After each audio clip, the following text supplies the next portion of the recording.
syahwi dan sujud tilawah. Sebelumnya udah pernah bersyukur? Pernah dong ya. Apa yang membuat kamu harus bersyukur? Iya, ada lagi? Apa yang membuat kita harus bersyukur? Iya, silakan Nak. Iya, mendapatkan ranking itu ya. Jadi, kalau kita bersyukur apa yang kita lakukan? Kira-kira apa yang kita lakukan kalau kita bersyukur? Iya. Ada tujuan pembelajaran kita hari ini. Yang pertama yaitu memahami pengertian sujud syukur, sujud syahwi, serta sujud tilawah. Kemudian memahami hal-hal apa saja yang menyebabkan kita harus melaksanakan ketiga sujud tersebut. Iya. Kemudian itu tadi ya, mengidentifikasi tata cara pelaksanaan sujud syukur, sujud syahwi dan sujud tilawah sesuai dengan tuntunan Nabi Muhammad SAW dan mampu mempraktikkan tata cara pelaksanaan sujud syukur, sujud syahwi dan sujud tilawah. Nah, itu tujuan pembelajaran kita hari ini ya. Sekarang kita masuk pada materi sujud syukur, sujud syahwi dan sujud tilawah. Ya. Nah, di sini kita akan membahas tentang sujud tadi. Ada 3 sujud ya. Yang pertama ada sujud syukur. Nah, sujud syukur adalah sujud yang dilakukan ketika kita mendapatkan kenikmatan ataupun ketika kita terhindar dari musibah. Nah, itu dia. Apa yang menjadi syarat untuk melakukan sujud syukur? Yang pertama kita harus bersih dari hadas. Apa itu hadas? Ya, hadas itu seperti kita harus buang air kecil, buang angin dan lain sebagainya. Kemudian bersih dari najis dan menghadap kiblat. Itu syarat-syarat yang harus kita lakukan ketika bersujud syukur. Oke. Nah, selanjutnya sujud sahwi. Sujud sahwi itu sujud yang kita lakukan ketika kita mengalami kesalahan dalam pelaksanaan sholat. Iya, misalnya nih sholat zuhur ada berapa rakaat? 4. Ketika kita melaksanakan sholat zuhur, ini udah rakaat kedua, tapi dia lupa. Ini udah ketiga apa keempat? Ya, cepat-cepat ya kan? Siapa yang bisa cepat-cepat? Ayo, siapa? Sitia kan? Nah, kalau gitu tadi ada ragu, maka yang kamu lakukan apa? Apa yang harus kita lakukan? Lakukan sujud sahwi. Iya, sujud sahwi itu untuk kita yang telah mengalami kelupaan atau kesalahan dalam pelaksanaan sholat. Nah, dia yang lupa rakaatnya, lupa takbir, langsung sujud dia biar cepat siap, ya kan?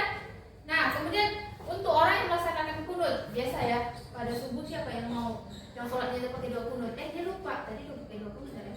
Langsung cepat, ya kan? Nah, bisa dilakukan sujud sahwi di akhir. Iya. Nah, ini dia tata cara pelaksanaan sujud sahwi. Duduk istirasi ya. Duduk kayak udah mau tasyahud akhir kan. Kemudian sebelum salam dia sujud lagi 2 kali. Sujud pertama, duduk sebentar, sujud lagi, baru bangkit dan kemudian salam. Gitu ya, itu sujud sahwi. Selanjutnya sujud tilawah. Udah pernah dengar sujud tilawah? Iya, sujud yang dilakukan ketika kita mendengar bacaan ayat-ayat as-sajadah dalam Al-Qur'an. Ya.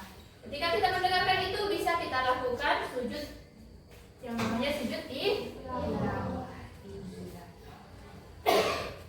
Sujud tilawah merupakan bentuk penghormatan dan ketaatan kepada Allah Subhanahu wa taala saat membaca Al-Qur'an. Oke, itu dia ya. Nah, selanjutnya di sini saya ingin tampilkan video tentang pembahasan. Silakan diperhatikan video berikut.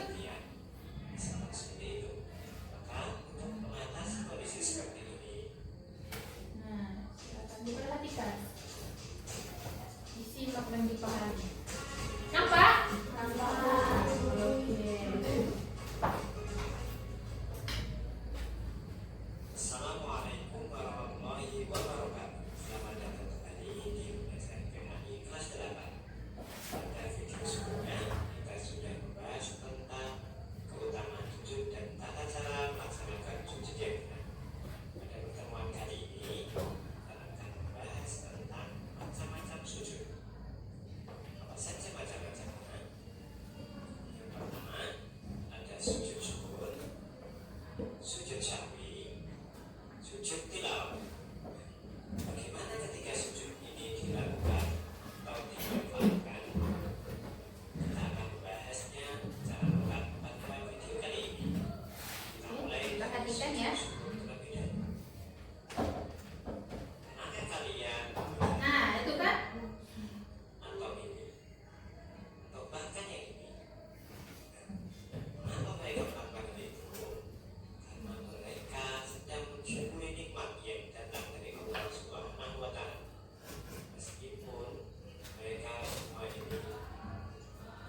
Sujud syukur adalah sujud yang dilakukan tatkala seseorang mendapat nikmat maupun terhindar dari bahaya.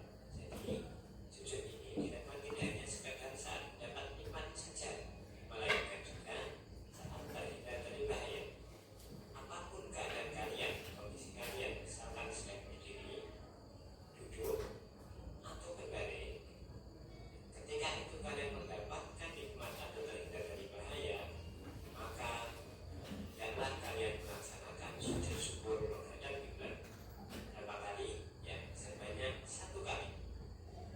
Gimana doanya? Ketika kalian melaksanakan sujud, sebenarnya atau sujud syukur, yakni subhanallahi walhamdulillahi wa la ilaha illallah wallahu akbar wa la haula wa la quwata illa billahil aliyyil azim. Saya ulangi.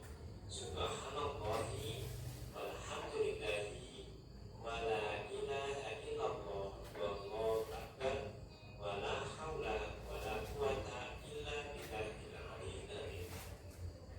Itu adalah doa tatkala kita melaksanakan sujud syukur. Jadi, apabila kita mendapatkan nikmat dari Allah atau terhindar dari mara bahaya, Paham kan? sebaiknya kita melaksanakan sujud syukur sebanyak 1 kali. Kemudian sujud yang kedua, yakni tentang sujud sahwi. Apa itu sujud sahwi? Pernahkah kalian ketika melaksanakan sholat Ini tadi merasa si Sintianya pengen cepet-cepet. Ya kan sih ya? kalian laksanakan sudah berapa kanan kalian Itu dia. Sering siapa ya? mengatasi Apa kondisi sih Sintia maksudnya? Rasulullah Shallallahu Alaihi Wasallam pernah bersabda dalam hadisnya dari Abu Sa'id Al-Khudri, Nabi Shallallahu Alaihi Wasallam bersabda, apabila salah seorang di antara kamu ragu dalam sholat, apakah dia sudah mengerjakan 3 atau 4 rakaat, maka hendaklah dihilangkan keraguan itu dan diteruskan sholatnya dengan yang yakin. Kemudian jangan sujud 2 kali sebelum salat. Riwayat Ahmad dan Muslim. Jadi, ketika kita lupa pada sholat, maka kita akan sujud sebelum salat, yakni akan sujud sahwi. Ada 2 pendapat yang mengatakan perlu dilakukan sebelum salat maupun setelah salat.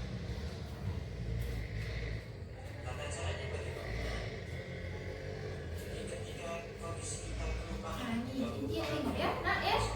Nih, kalau Sintia nanti buru-buru lagi. Ini perbaiki. Taufik juga. Kok salah nanti sholatnya? Diperhatikan ya, nak ya. Lanjutkan sholat hingga selesai. Setelah kita melaksanakan sujud sahwi, boleh sebelum atau setelah salat.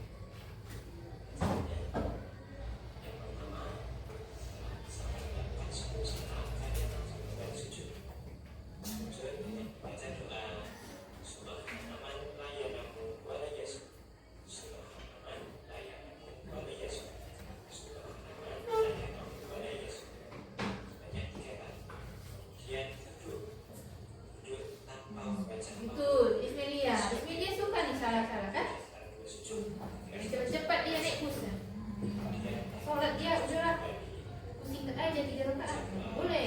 Ya. Subhanaman la yanamu wa la yasud. Subhanaman la yanamu wa la yasud. Sebanyak 3 kali. Saat lama sujud takbir. Dia duduk.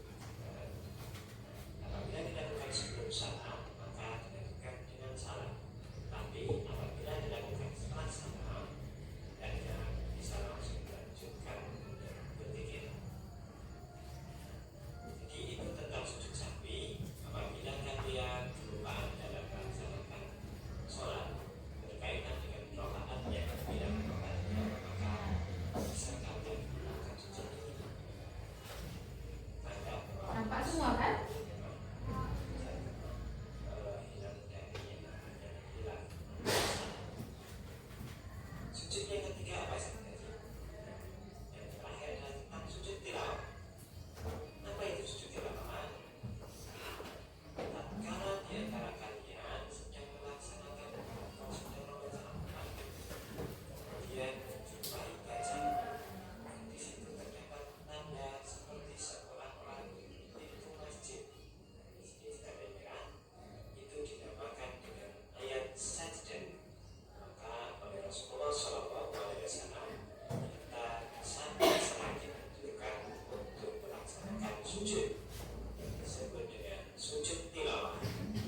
Biar gak ngantuk si Naila, ya kan Naila? Oke semuanya, silahkan berdiri. Diriin ya. Oke, silahkan ikuti gerakan.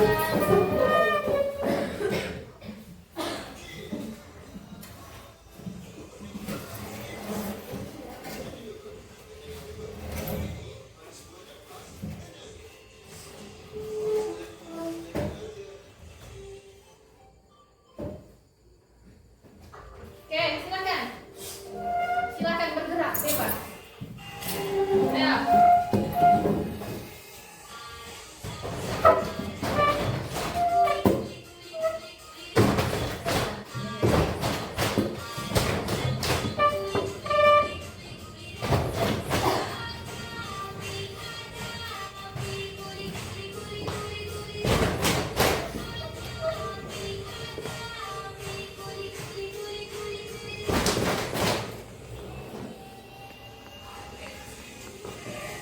Cek dikit dulu apa?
Ayo Angel gerak.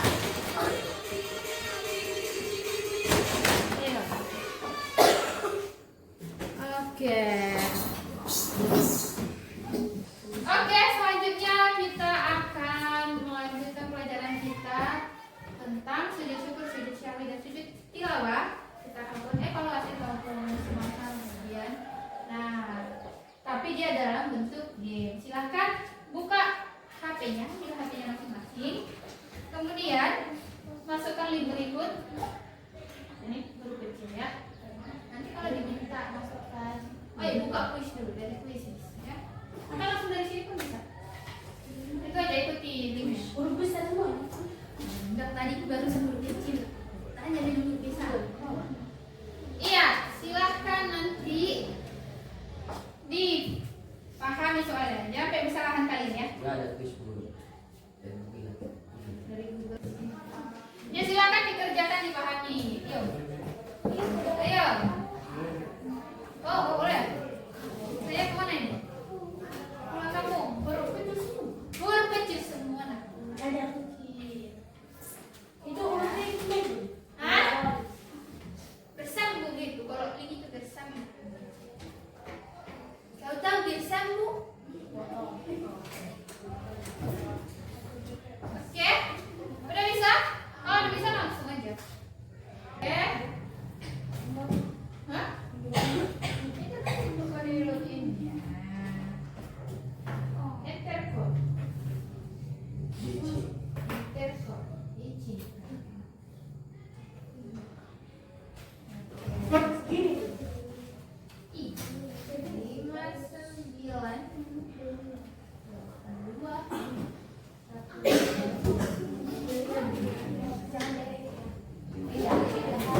nggak bisa. Yang masuk ini 82 22 32.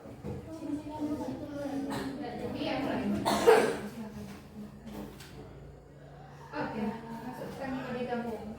Udah? Ini bergabung game. Iya, benar udah game-nya.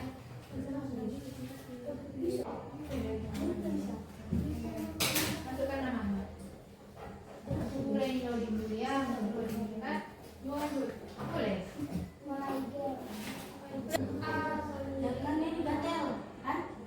Dari apa?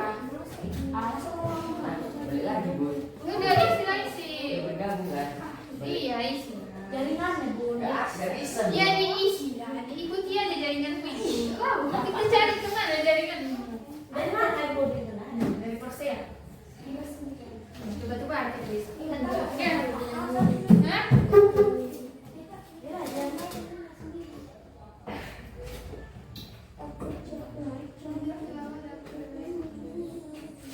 Isi lah. Dilawan.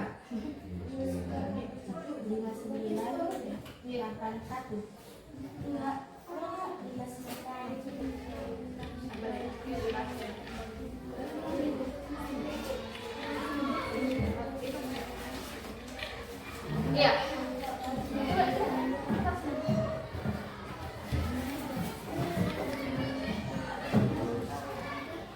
Udah. Kenapa, Jis? Pening? Susah? Oh, ngelek.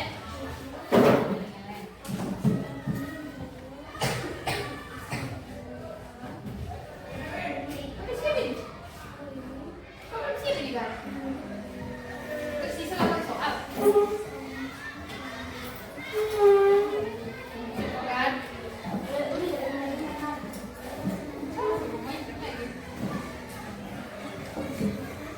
Yo. Namanya nomor apa?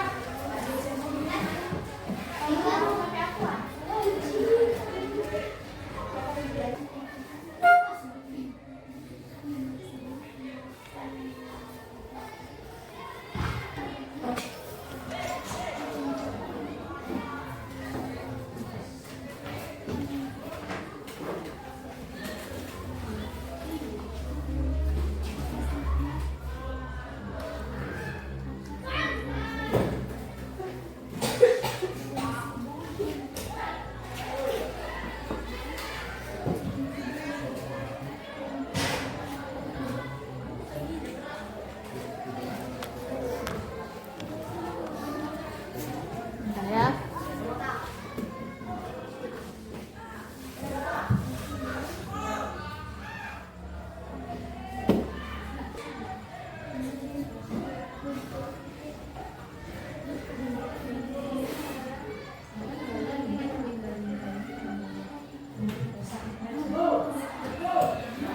Masih semangat hari ini? Alhamdulillah, tetap semangat. Allahu Akbar. Oke, lanjutkan.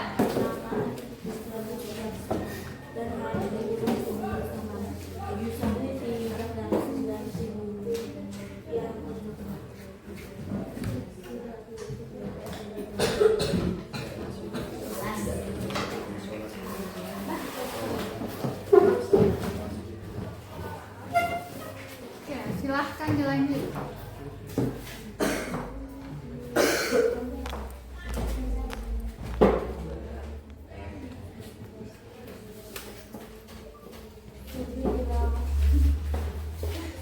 Baik, semuanya udah selesai ya? Oke. Baik, pelajaran kita hari ini sudah berakhir, yaitu mengenai tentang sujud syukur, sujud syahwi, dan sujud tilawah. Adapun kesimpulan dari materi kita hari ini itu dalam kehidupan kita sehari-hari supaya kita lebih meningkatkan rasa syukur, rasa taat, dan rasa penghambaan kepada Allah Subhanahu wa Ta'ala. Karena seorang hamba itu sudah sepatutnya untuk melakukan sujud. Kita dapat bahagia, kita bersyukur, dapat kebahagiaan, dapat nikmat, maka yang kita lakukan adalah sujud syukur. Kemudian ketika kita lupa dan kita menyadari bahwa kita punya kesalahan, nah itu salah satu juga sebagai hikmah bagi kita. Ketika kita punya kesalahan, ya mau mengakui